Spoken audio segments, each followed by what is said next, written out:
A little better fish, Alec, not a lot. Alec. Yes, sir. In all things remain calm. Well, today we have got a great show. We were going to start out fishing with a future Major League Baseball pitcher. He's got to make the grade first, but it's going to come.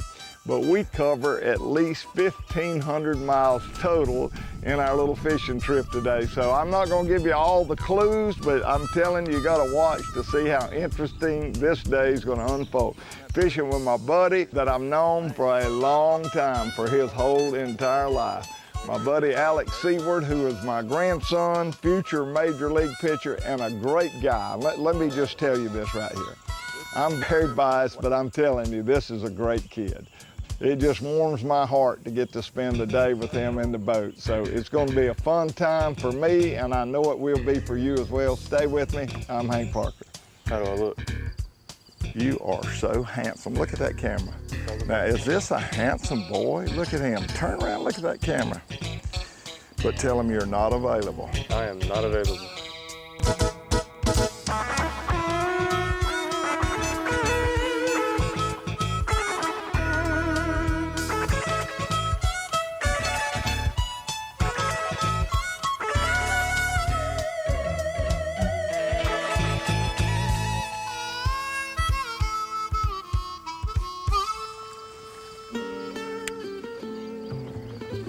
Boy, how beautiful is this?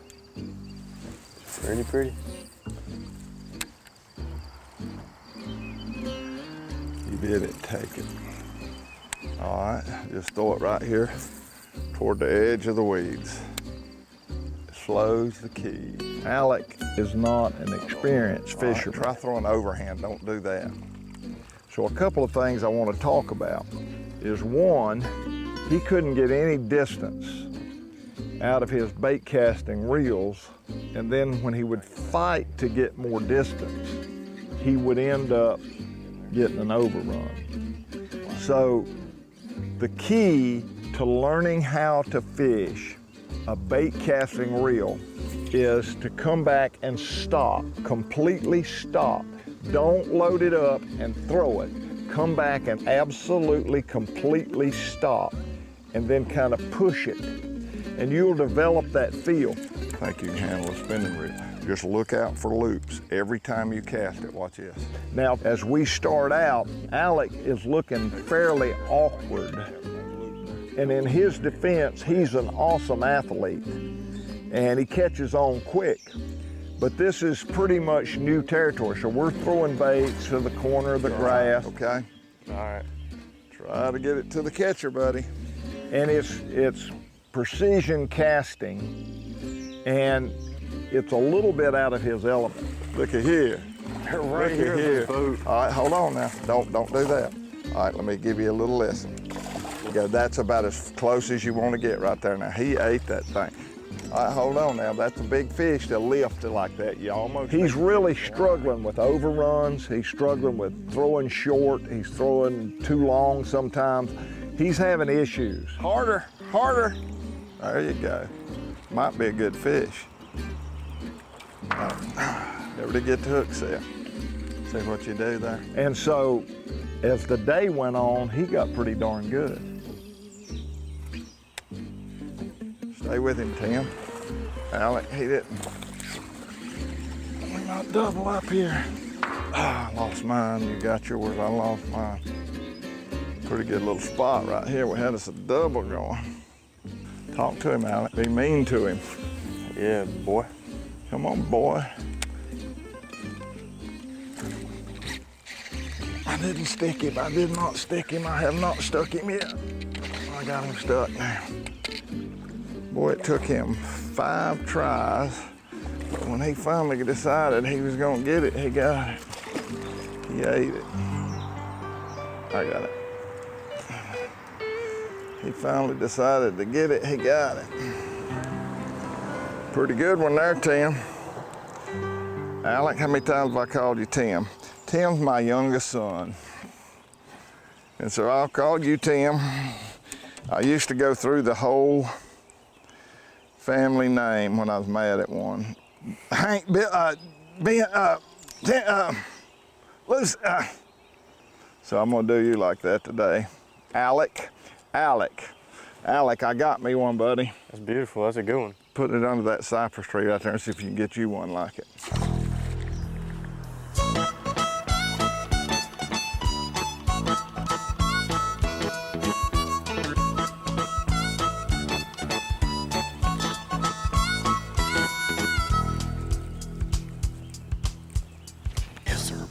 Do it, buddy, do it, buddy. We're fishing a lake that has some giant bass in it.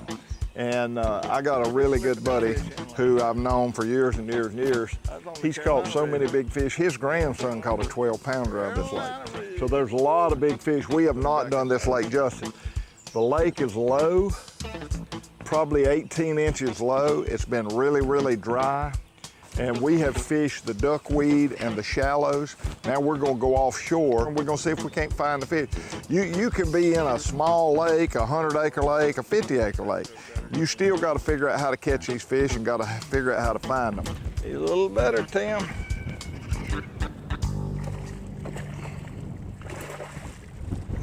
Pretty solid fish there, Timmy. Pretty solid fish there, Alec. Yes, sir. I've called you, Timmy, about 55 times or more. We have really struggled. We came down here this morning and we fished all the edges of the duckweed.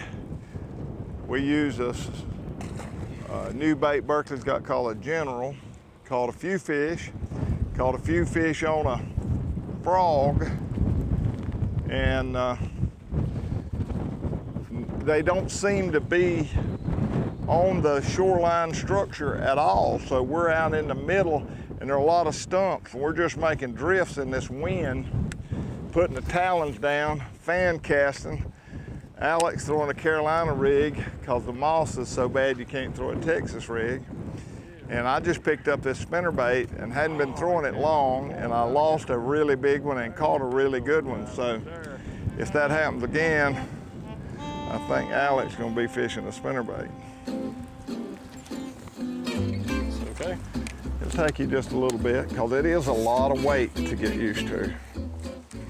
I want to tell you, it was beautiful and sunny, and I look off and I see a lightning bolt.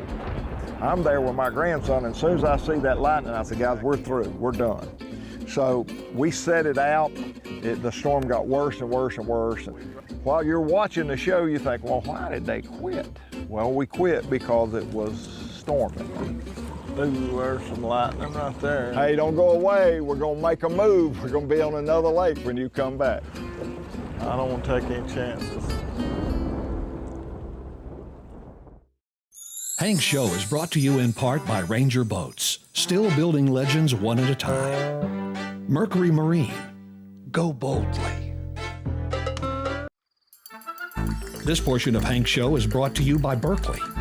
Catch more fish.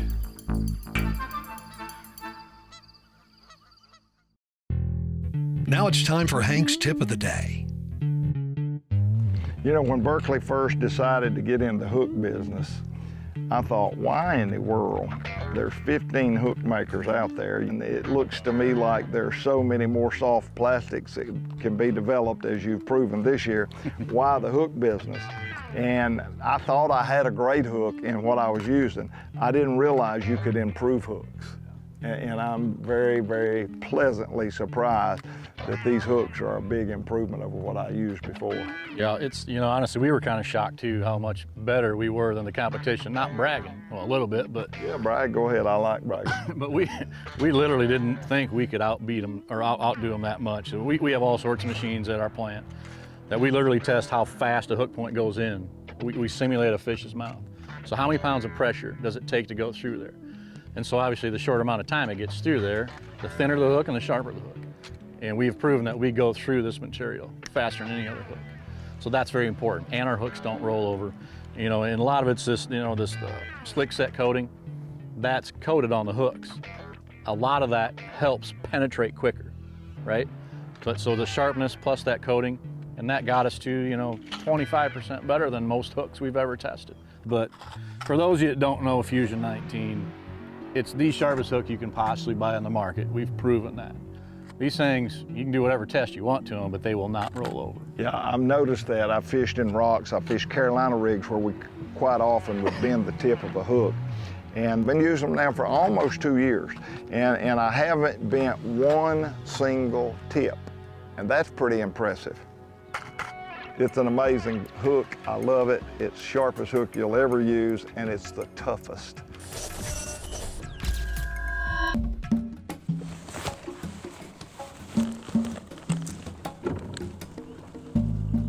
You know, I don't know if you noticed or not, but I was in a little different boat when I got to Texas. We started out in South Carolina in the 188, but you know, everything's bigger in Texas.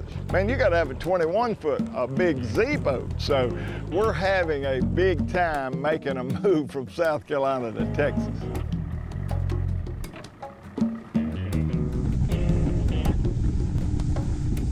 So we left South Carolina, and Alec is in baseball camp in Tyler, Texas, which is not far from Lake Fork. So I've always wanted to fish Lake Fork in the summertime, never have.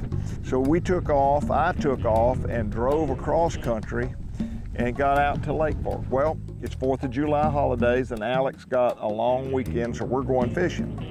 When we get out there, it's 30-mile-an-hour wind. So this wind needs to die down. I know, this wind's a killer. I hate that. It's 102 degrees and the wind's blowing 30 miles an hour. I mean, it's humming.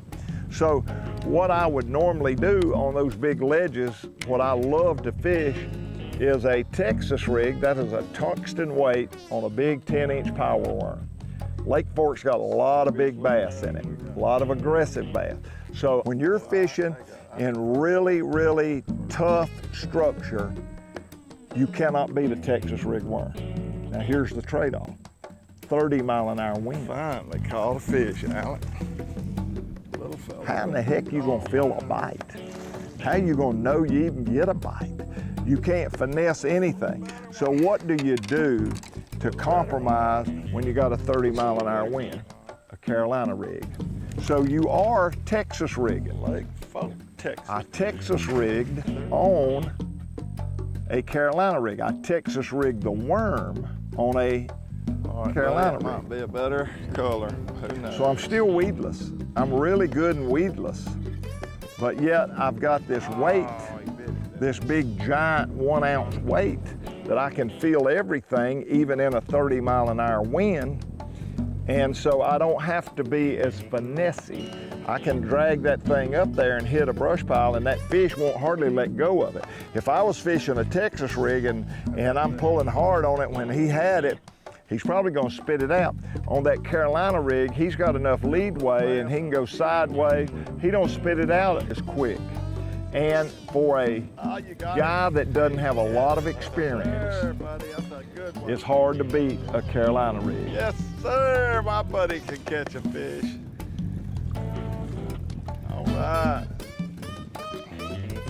You got it in him, buddy. That was a good hook set. But I saw that rod and I thought, oh, my buddy's got one. Now hold that fish up and smile at the camera and tell him how great you are. I'm not that great, but I got a bit Not that great. Finally got one. Woo-hoo. I like it. We are fighting the wind. Oh, Alec's a trooper. We're hanging in here. Lake Fork, Texas. First Lake Fork, Texas bass on video, isn't it? Yeah, that's the first one on video. You caught 4 or 5 yesterday, but they wasn't on video. Yeah, that's true. You gotta say on video. Yeah, on video. There you go. That was good. That fish was out pretty deep. Yeah, he was. I like that. Catch another one. This portion of Hank's Show is brought to you by Berkeley. Catch more fish. Yeti coolers, built for the wild.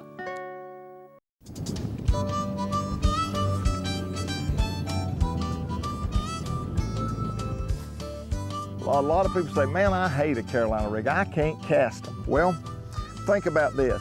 When you're trying to throw a marble or a pebble, you use a lot of wrist and you fling that thing out there. If you're throwing a flick of shad or a big dredge crankbait, there's a lot of difference.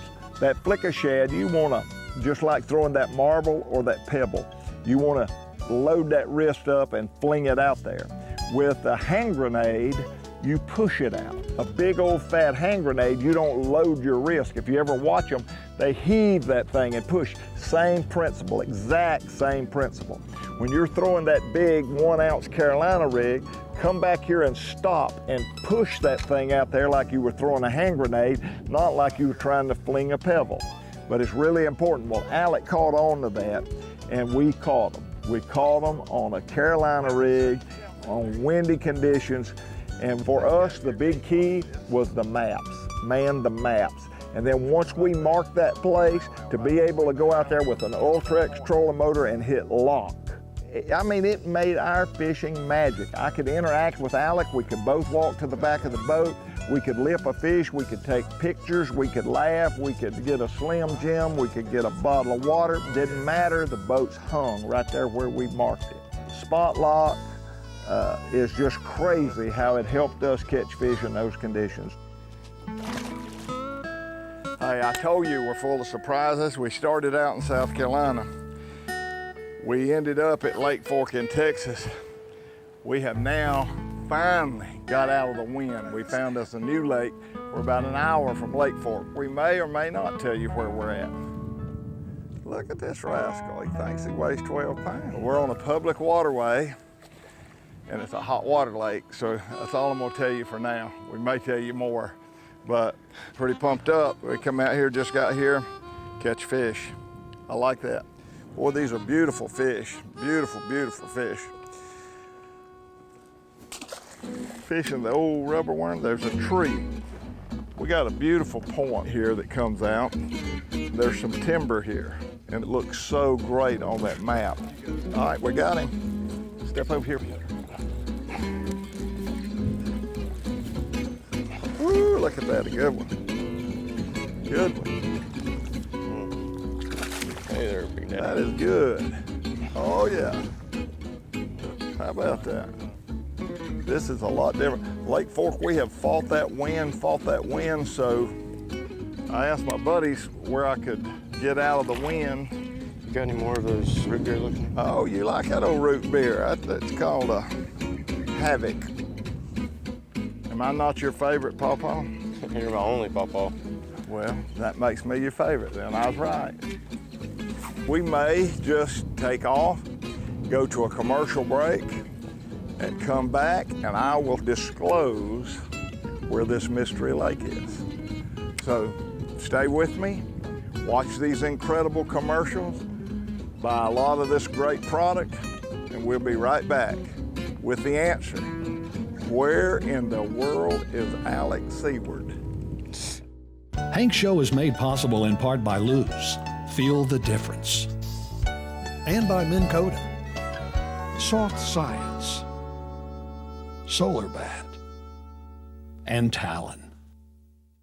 Got it. Good job. I like the way you did that. Now, that's what I told you this morning when you hit. All right, we're back from our little commercial break. Still chunking and winding.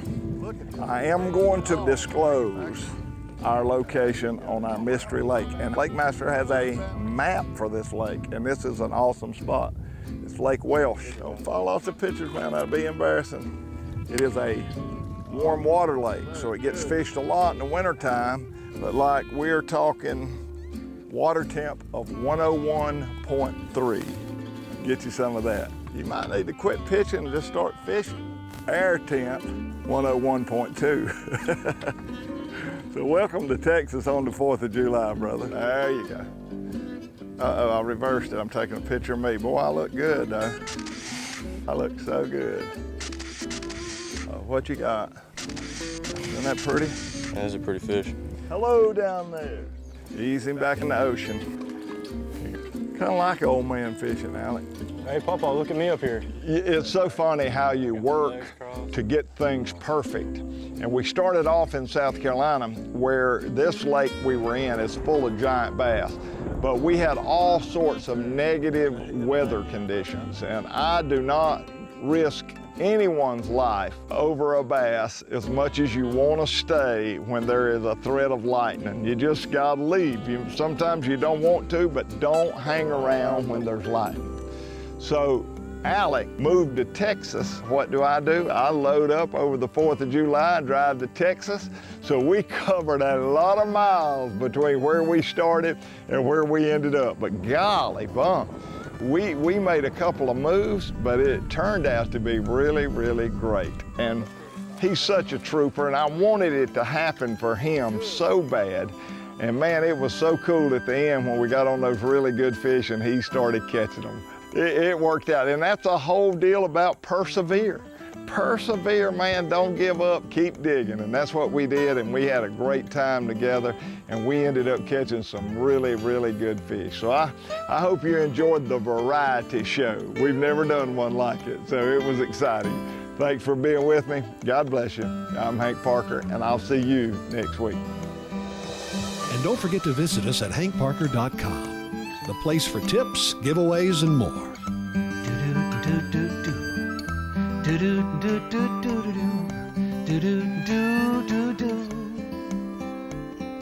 The house needs painting, the grass needs mowing.